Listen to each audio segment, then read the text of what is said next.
All right, so welcome to See the Stories, the signature segment of 3-Hour News Show. So a social enterprise is a business designed to achieve specific social objectives as its primary purpose. Social enterprises often focus on benefiting marginalized or disadvantaged groups by improving their socio-economic conditions.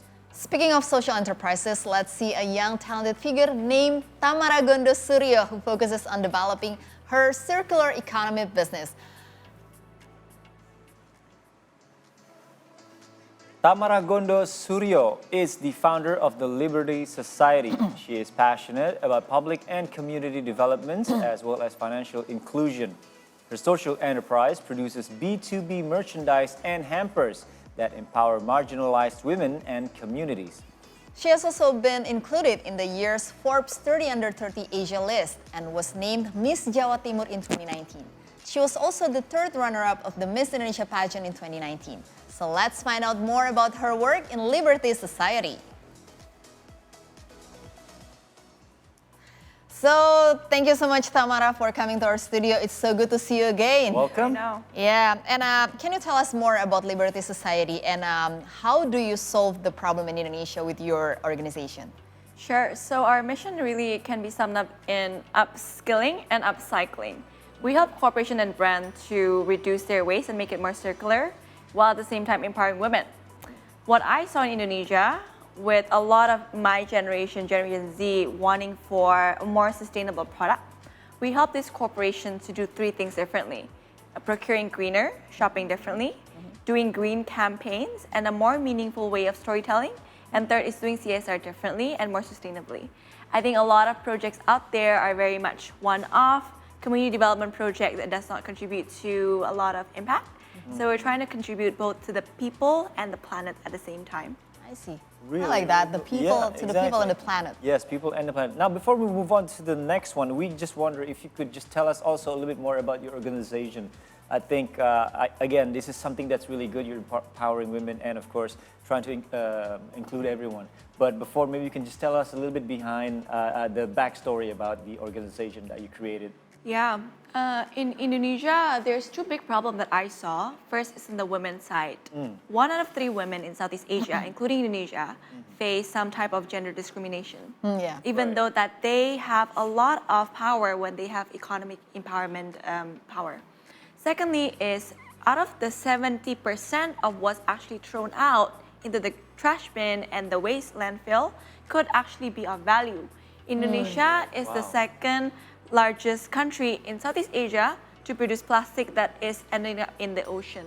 Yeah. So I think that became my mission and propeller to solve this challenge. How, right? Yeah. I think we have 3 business segments. Number 1 is when we give our products that are made from plastic, textile, or paper waste as the product that you're seeing right here in front of you. Right. Secondly is we try to create services or campaigns with our brand partner as well, whereas they can educate their employees, consumers as well, through the campaigns that we're hosting for them and the workshops and also the CSR programs. I Very see. good. And So yeah, we saw that you reach marginalized women, but beside that, do you reach marginalized men as well? And who would benefit specifically from participating in your social enterprise? That's a great question. Me as a female, of course, I really see how female would be the main focal of our intervention. So every 10% of the products that is purchased from our company, we donate it to our foundation. I see. So that to train these women up to be able to make the products that you see in front of you and then gain and increase in income. So far, we have 400 women that we train. Wow. Those that we train and work with us increase their income by 3 to 4 times. And we upcycle 2 tons of waste from our corporate partners. That's a lot. So we say that the intervention for women, it's not just at the end of the 10%, but also when they're making it and the storytelling that we're able to push in front of consumers to know their stories. I think these are women that are trafficked. These are women that are sometimes abused domestically, or women that are survivors from child trafficking. Yeah. So do these women actually, are they all Indonesians or they're just different background and culture and all that? Because I think it's not just all Indonesians, is it? Yes. We work also with refugees from Middle East, as well as Indonesians. All right, okay. Now, what training program do you offer now for these women to equip them with essential skills? So our foundation work, different from our LLC, which is our business, trains them with our tailoring, makeup, vocational skills, as well as how to upcycle these waste. So there's also entrepreneurship and leadership that we also do for them. Okay, so yeah. Very, very complete skill set. Yeah, for it's a the complete women. package to prepare them to be able to join the social enterprise itself. And you have mentioned that women that have joined Liberty Society as artisans are about 400. Yeah. Yeah, right. And you have upscaled their income by 3 to 4 times. Right. Which is a lot. And how many items can they produce in a day? Yeah, I mean, in a month's time, they can take up to 4,000 quantity. Wow. But really, 4,000 All a day. 400. no, just- so we one- train them, but at our capacity as a company is 4,000. Oh, okay. Yes. So it's all combined. Correct. I Yeah. see. But the beauty of it really is where we come in as a partner for our corporates who come to us saying we have a lot of dead stock. We have a lot of uniforms in the tons of waste that is left in our warehouse. What can we do tomorrow? And then we come in and we really solutions with them. Whether these merchandise end up being sold to consumers, their consumers, or being gifted as merchandise. I think when people ask, is sustainability expensive? For us, we say, if the quantity and the amount is huge enough, for us, our solution makes sense because we're able to do it in a cost-effective. It still has a two-pronged approach of empowering the people and the planet, while also the company get a benefit. I see. And one more question for me, if you don't mind. Yeah. Where are the locations that you mainly focus for now, and how many provinces that you have reached for? From taking the waste to turning it into something beautiful and useful like this.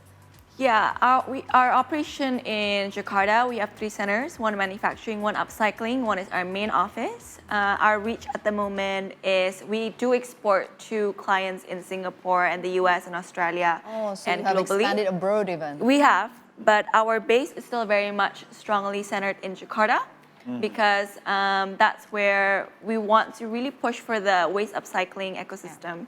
But our reach for our foundation's work, where we train women, it has reached all the way to Sulawesi and ongoing to Kalimantan. Oh, wow. Actually, that was the question that I was going to go for, but you took it right out of my mouth. But before we go on a break, can you tell us at the moment the kind of partnerships that you have going on? Because we know there's some, in the beginning we found out that you're doing B2B at the moment. Yep. Yeah. Name some of them that you're actually in collaboration or partnership with? So we work with 150 plus brands, multinational mostly, like Uniqlo, Columbia Sportswear, H&M, locally CIMB, AXA, Blibli, to the bigger ones. And what we're able to do is gain awareness to 10 million people about this upcycling initiative. Yep. We've also raised awareness about how to upcycle to 300 of their employees. Yep. And some of the really cool ones that I think is very memorable. Number one, it's our latest one for Independence Day. We upcycle Garuda Indonesia seat leather to become that's nice. no way. pouches that you get as a business class client. Yeah. Talking about innovative, right? Yeah. And it's something memorable. Yeah. I know. And then sometimes, if you're working in a company, what we do is it's called Week for Good, where our company, which is a banking client, would create all these upcycling, how do you workshop, the CSR program, and educating their internal stakeholders as well as consumers on all of these sustainability things. Oh, wow. Wow. Great move, great stuff that's going on in the organization, and I Yes. really can't. We're going to talk about this a little bit later, but right Yes. now we're going to take a quick break, Tamara. We still have one more segment. Yes, guys, Tamara is still with us, and for the next one, we're going to continue stories here on the See the Stories, and of course, you don't want to miss our next discussion. Stay tuned.